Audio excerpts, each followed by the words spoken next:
And so, people, it has begun.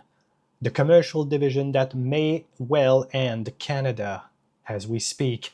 In the red corner, I'm giving you the Manitoba Premier, Mr. Wab Kinew, who just wrote a letter to Prime Minister Mark Carney asking our PM to remove the 100% tariff on Chinese EVs.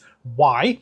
Because Beijing ended up retaliating to Canada by hitting the Canadian canola industry with a 100% tariff, crippling the prairie's farmer and hitting small producers super hard. Ending those tariffs, Kinew says, will stop the bleeding that his own province is suffering so much. And in the blue corner, I am giving you Mr. Doug Ford, Premier of Ontario, who also ended up writing a letter to Prime Minister Mark Carney last month, demanding the exact opposite.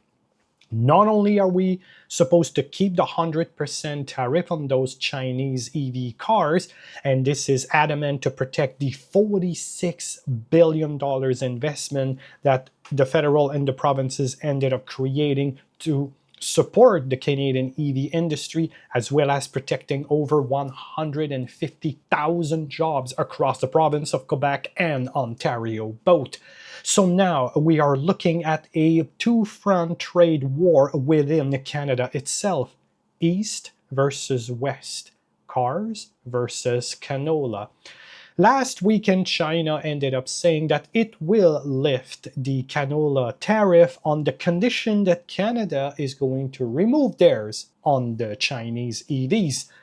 However, remember, Canada started this feud with Beijing because it ended up copying Washington's decision last year to impose those tariffs on Chinese vehicles.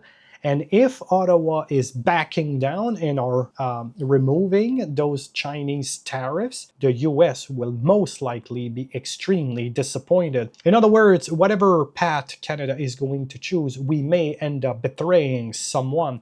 I believe that China ended up placing Canada exactly where it wanted to, between a rock and a hard place. Because if Canada chooses the East, the prairies are going to collapse. If Canada is going to side with the west of the country, then the Canadian auto industry is going to crumble. So now, Ottawa, what side are you going to choose now?